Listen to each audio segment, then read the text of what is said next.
Coming up next on the voice of Alabama politics, Joe Siegelman's moment. Also, the V-Team takes a look at what do voters want. And there's a mass exodus at BCA. You fly back to school now, little Stani. Fly, fly, fly. Oh, that bird can't fly, 'cause the cat's got the canary. All this and much, much more coming up next on The V.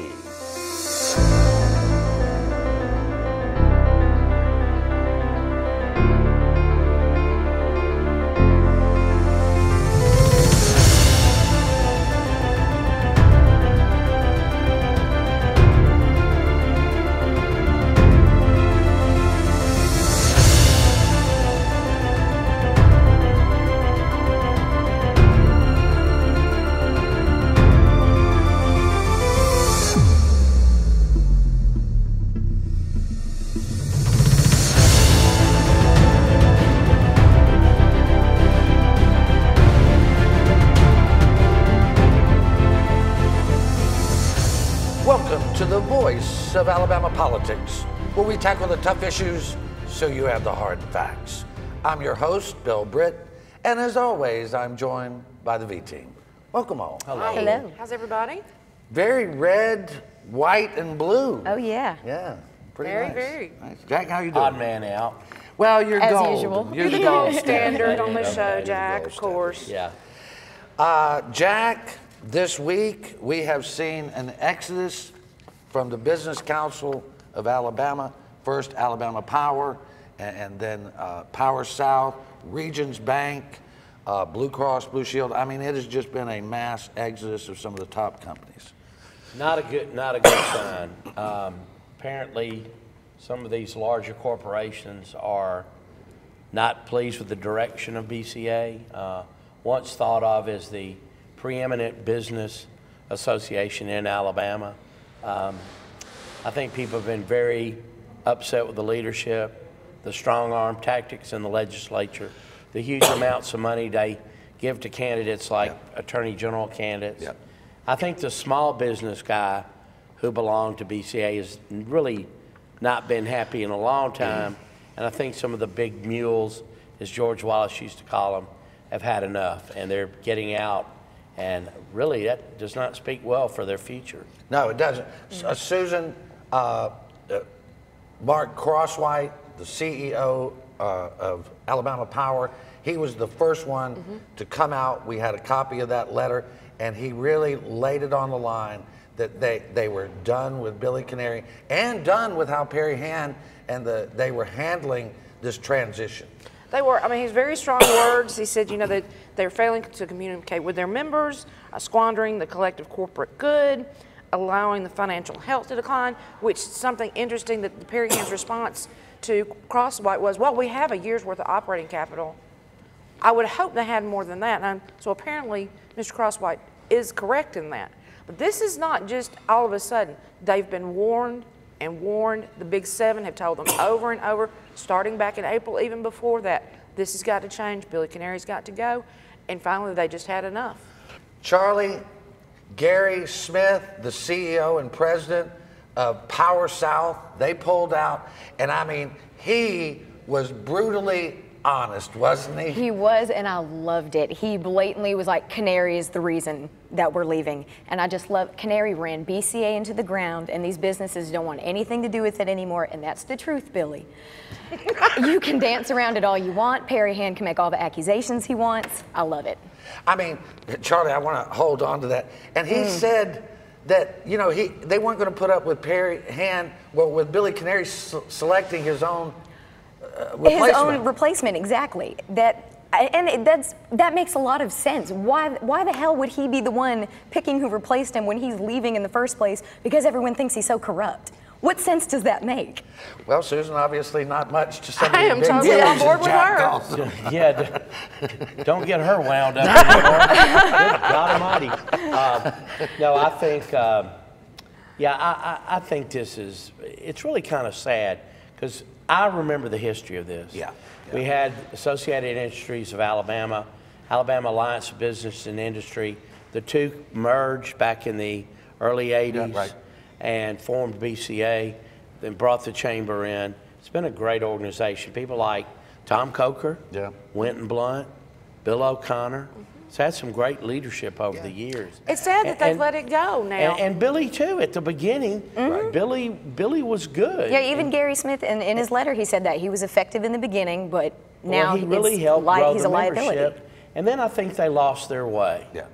Well, don't you think, and Susan, I think we've written about this, and Jack, you've talked about it on the show, we've all talked about it, but this goes back to when Riley was leaving office, Bob Riley, Governor Bob Riley was leaving office.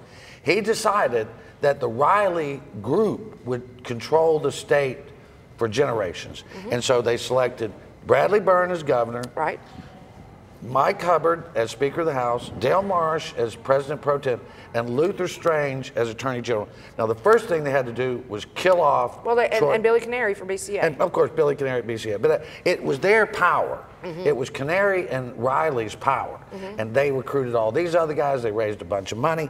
But they had to kill off Troy King first. They had to smear him to get Luther in. Yeah, they smeared him and got Luther in. Much to their chagrin, though, Luther hired Matt Hart.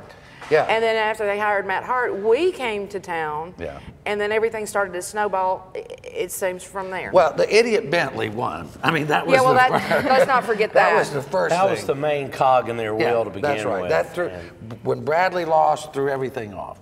But then, like you said, Luther hired Matt Hart, and then we all came around and started talking about what was going on. Both in web and TV and radio. And Jack, when Billy Canary testified in Lee County for Mike Hubbard, that pretty much sunk his ship. Well, I think what the crowning blow was, and I think that played a big part, don't get me wrong. And Dick Brubaker called into our radio show last week and said, the autism bill that was that they pushed so hard against really tarnished their reputation as being, and I guess they did it because Blue Cross, one of their big members, was against the bill, and I mean that's what I was told. You know, there's a way of pushing a bill. There's a way of lobbying for things, but that does not include chewing out lawmakers literally in the state house halls, not in their offices, not on the phone, but in front of lobbyists, in front of the press. That's just going too far. Well, I mean, and the thing, you're right about that. That was a big deal, but you know, one of the things is we saw in court that Billy Canary was part of a cabal that was running the state, and it showed it so clearly.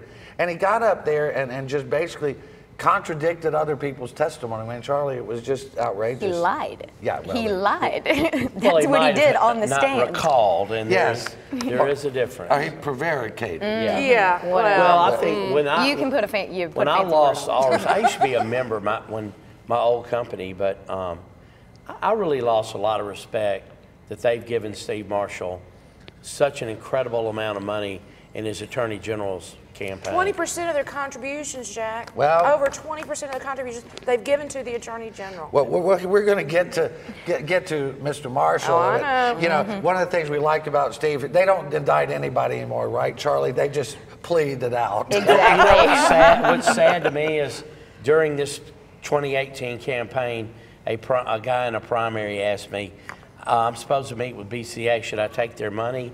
And you know what I said? I'm not sure. All right. And I would have never thought I'd live long enough to say that, or things had gotten so bad. That's got to be the last word in this segment.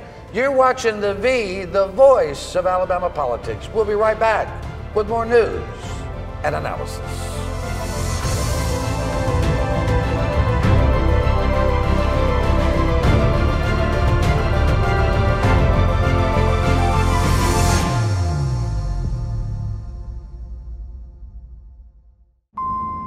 Two-thirds of drivers who died in car crashes chose to ignore this warning.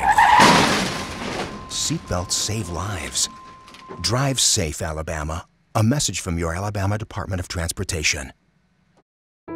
Autism has touched the lives of so many here in Alabama. It's why State Senator Tom Whatley stood up to the special interests and sponsored the bill requiring insurance plans to provide autism therapy to those in need. because Tom Whatley knows this therapy can and does change lives. And Whatley was recently recognized by the Autism Society of Alabama for his work helping the autism community. Putting people before politics. Tom Whatley.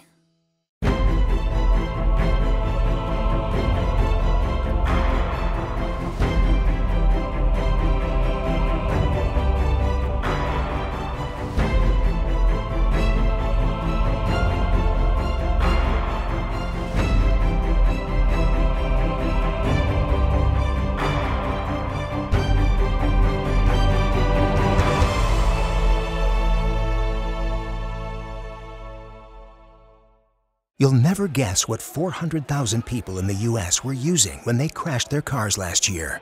No, not this. This. Distracted driving will kill you. Drive safe, Alabama. A message from your Alabama Department of Transportation.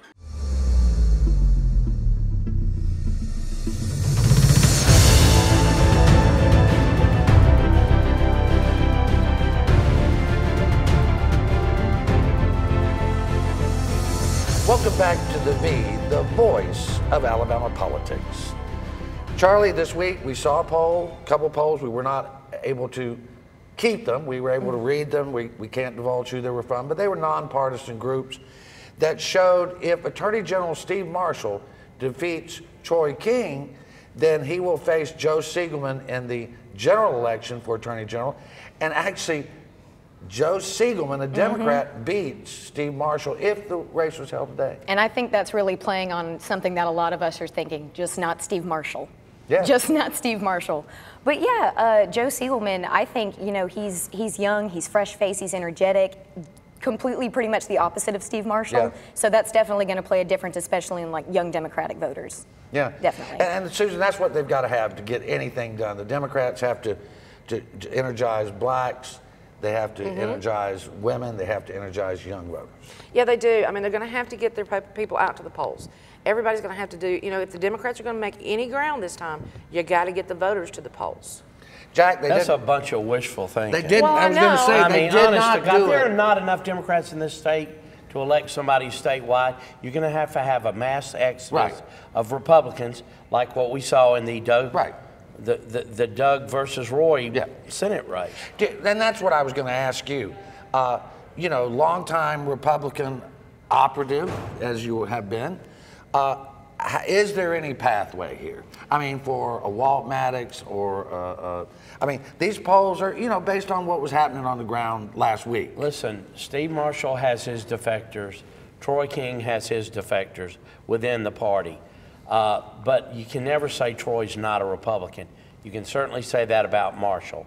And if he is the nominee, I think Joe Siegelman will have a fighting chance if a lot of Republicans who are dissatisfied with Marshall's antics and the fact that he was, until recently, a Democrat, which to me personally doesn't matter, but to a lot of other people it does. I think it's going to be a very tough race. We talked to some Republicans who said, look, you know, we wanted Alice Martin or Chess Bedsole.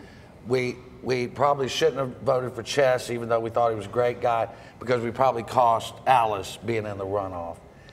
Now they're saying, and this is the funniest one, as you know that, what's the word out there? We don't like Steve Marshall. We don't like Troy King, but we like Steve Marshall even less. Yeah, that's it. Okay. Now, now let me say this: if it is Marshall and it is Joe Siegelman in the general election, then I think Joe Siegelman's got a great issue, and that's that Steve Marshall literally watered down our ethics law so badly that, I mean, and muddied the waters that nobody's going to ever get convicted on an ethics violation. Well, as Charlie and I were talking earlier, they're not convicting anybody anyway. They're not convicting anybody. All fines, everything, just white. Yeah. We don't even need to bother to have them. No way. Yeah. There's we need no to point. Abolish them and let the AG, well, not this AG's office. Not the interim absolutely AG. not. Yeah. Well, you know, and I don't, this is all kind of inside baseball, but it's important baseball. One of the two things that people are concerned about is, one,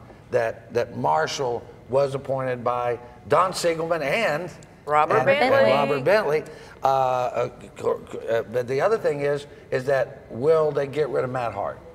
And I think there's reason to believe that Steve Marshall will certainly get rid of Matt Hart. I think there's reason to believe that Troy King might get rid of Matt Hart, but I think there's more of a chance of getting Matt Hart and Troy King on the same page than there is on Marshall, because Marshall's already promised people he would get rid of people who gave him money like BCA. Yeah, well, we all know he's been bought and paid for. He's bought and paid for before he ever got to Bentley's office to be appointed to the position to start with, because he, sold his soul to be able to get that, saying that, he wouldn't prosecute Bentley and whatever.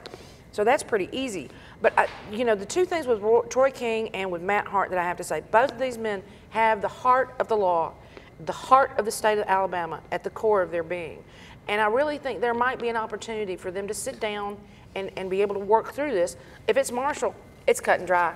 Matt Hart's gone. Well, if I were Troy King and running an ad, I would say, you can always say Steve Marshall sucked up to the governors. I mean, 2 convicted governors have appointed him. Yeah, that's right. One to be DA and then the other to be Attorney General. And to me, that doesn't speak to. That's you think that would do it, but it's not going to be a boost for his campaign. No, not exactly, not exactly. Well, I mean, listen. I mean, if you like Don Siegelman and you like Joe Siegelman and Marshall's out there, you go, well, yeah, he appointed him, but he's my daddy. Don Siegelman goes, I trained him. I trained him, yeah. I trained him. And listen, no matter what you think of Don Siegelman, he knew how to run politics. But Joe is saying he wants to be something different, and I think he's young enough that he might. I think he's still telling the truth. I think so. I'm excited to see what he does.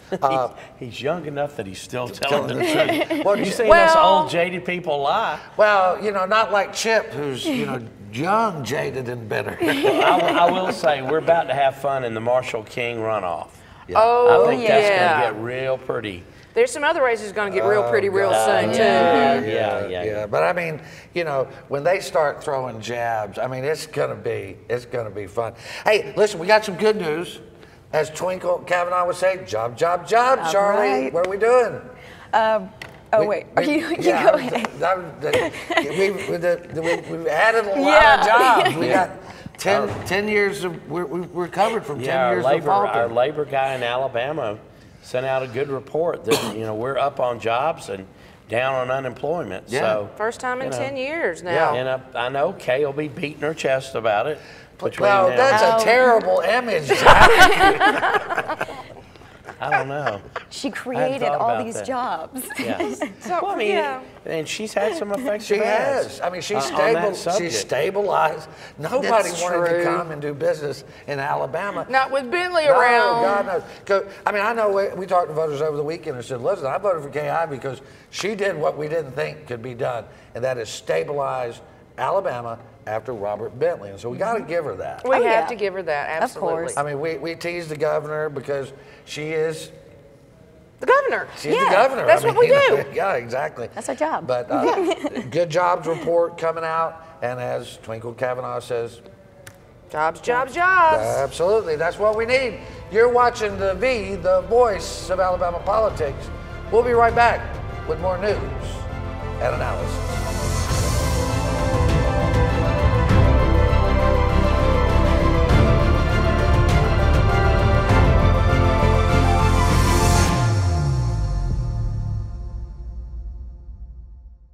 You'll never guess what 400,000 people in the U.S. were using when they crashed their cars last year. No, not this.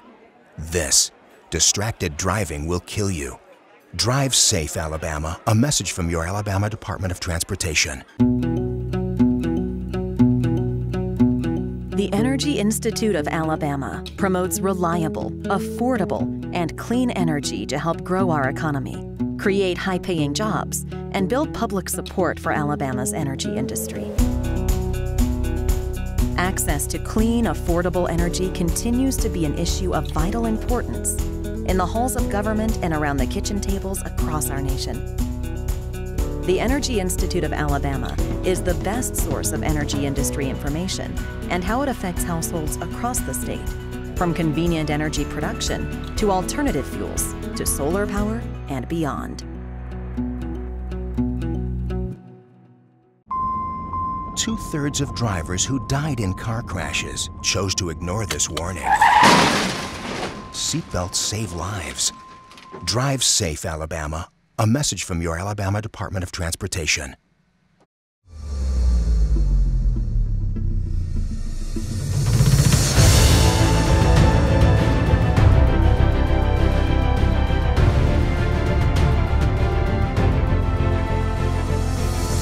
Welcome back to the voice of Alabama politics. You know, I love Twinkle Kavanaugh, and when I say jobs, jobs, jobs, just because I just love that she's always said that, and now it's actually happening. It's actually happening. And I like Will Ainsworth too, so I'm not going to be partisan in that respect. No.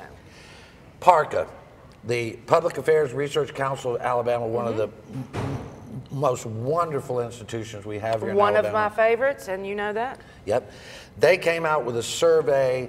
I mean, it was an expansive survey. But one of the things that they discovered is that both independents, Republicans, Democrats, black, white, liberal, conservative, basically agree on 3 top issues that are facing our state. Susan, tell us about it. And this is a very nonpartisan survey. I mean, PARCA is very good about balancing everything and making it across the state. And you know what I'm interested in, Bill? These are very much what the poll that we did a few months ago at APR revealed. That the top 3 were education, healthcare, and government ethics and corruption. I mean, that's what's on people's minds right now. And I think that's very, very important for, at least in this election, for people to take grasp of. Well, I mean, but when they say that, you know, when our politicians look at education, healthcare, and government ethics, Charlie, they look at it differently than the people out there. They're worried about their personal health care and keeping it, and they're worried about rural hospitals. Definitely. And I think these are, they should, with all the craziness that's going on right now, they should be worried about these. I'm glad that these are the top 3 things that they're worried about, especially with everything going on with MPS and just all of that. But I think it's a very accurate poll. And they're talking about public education here, not all this charter school stuff. Yeah. They're talking about improving our public schools.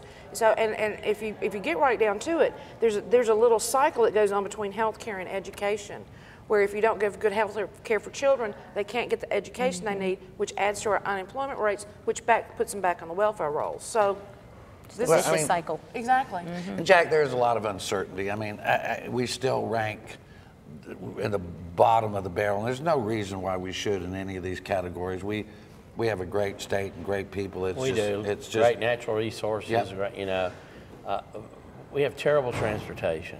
I mean, if you've driven from here to Birmingham or here to Huntsville, it's a joke. Yeah. Education, y'all probably don't agree, but I think Common Core is really, and Dick Brubaker, who I respect a lot on education matters, said it's killing education. We hate Common Core. Is awful. It's I've screamed against it for years. Most people Well, you think get Del that. Marsh off of it. Well, then. I wish somebody I know could get we've him off tried. of it. We've Wait a tried. minute, BCA. U.S. Common Chamber, which is affiliated with BCA, they're big When I time used to for it. try to sit down and help children with their homework, I had to go to the internet to try to figure out When you how have to do to go simple through math. 8 steps to do basic addition, Exactly. it's a little No. excessive for a 4th grader. No, Common Core is wretched. I've said that all along, and I beat a couple of candidates in 2014 with that issue. Healthcare, we all know that rural hospitals are just, they're almost non-existent in Well, Alabama. they have no funding. You know, people have to drive 100 Right. miles to see a doctor. That's just wrong. And there's something fundamentally broken about the system, even if you're in favor of the Affordable Care Act, or if you're in favor of what we call Obamacare. It's still a broken system, because you have, just in Alabama, you look at the women and children that get Medicaid. They are working people. They work at Walmart and places like that, that 1, won't pay them a wage that they can live on, and 2, won't give them full-time work because they don't want to pay them health insurance. Right, and on the part-time, they can't afford to pay health insurance, and the full-time, they couldn't even afford to pay the skyrocketing costs. But you know what? I don't care what you call it, affordable health care, whatever. Just, I'm concerned about people getting health care. I don't care how it gets there. Well, we all pay for it, Jack, at the emergency room. They go to the emergency room or wherever we pay for it. But I think this thing that was the most shocking, and I think you'll agree with me on this, is that people are actually paying attention to public corruption and ethics? Well, finally, I mean, every time you turn around, somebody's going to jail. Yeah. I mean, we've had 3 legislators, I think, in the last couple of years. You had Mike Hubbard, you had Bentley leave, you had Roy Moore thrown off the bench. I mean, every time you pick up a headline, it's bad news. And also, one of the big problems in Alabama is that we don't have enough tax money. And I hate to say that as a Republican, but the legislature has turned a blind eye towards so many bad problems in Alabama because all they want to do is get reelected. They don't give a damn about That's right. how well the state does. That's all they care about. Well, and I have a concern about this ethics thing too, because we have an acting attorney general who is currently taking things like, I don't know, embezzlement, you know, taking money, theft, whatever, calling it ethics violations and then dumbing it down to misdemeanors when these are clear felonies. Yeah. Yeah. There's a problem there too. Felonies. They're felonies. You steal money, it's a felony. Reminds me of that Tom Cruise But character. they can still vote in, for him if it's a misdemeanor, right? That's true. Right? Oh, there you go. I do want to get on, but it's an important survey. It's on our website. You can go to it. Charlie, Governor Kay Ivey came out this week and said, holy cow, these new tariffs that President Trump had put in place are going to hurt the auto industry in Alabama, and we got a bunch of it, right? Oh, definitely. I was actually surprised. You know, I'm glad. I mean, obviously, I'm glad she came out and said something. But normally, she's very go Trump, wants to do what Trump wants to do. Yeah. So I was very impressed because that will hurt us. I mean, we've got Mercedes, we've got Honda, we've got Hyundai, we've got Mazda now. We've got these big. That's gonna be terrible for the steel industry and the tariffs that they're going to do. Well, Jack, you were talking about on your radio show, y'all were talking about that the other Well, day. Brubaker called. I've referred to him now 3 times. I like him. He's a sharp guy. Very good member of the legislature. We're going to miss him, but yes, we're going to miss him terribly. But overall, all you never Trumpers up here, I believe in fair trade, and I don't believe we're getting it. So I think Trump is attempting to level the playing field, and it may mean some short-term discomfort for our auto industry here, but hopefully in the long run it'll work itself out. In my garden, I level ground with a rake, not a sledgehammer. Yes. Well, and to your thing about never Trumper, I'm like, holy cow, Trumper. I mean, you know, but don't ask me. I mean, it doesn't matter who I vote for, because I'm always going to vote for the wrong person. Whoever I vote for is destined to lose. Oh, always. Yeah, lucky Hillary, she did lose. Well, I didn't vote for Hillary, but you know, she lost. I mean, the predictions were there that, you know. I mean, what happened to Mitt Romney? I mean, you know. Oh, Lord, I don't know. I don't know. Well, we're going to have to leave it right there. You've been watching The V, the voice of Alabama politics. You watch us, because we watch them.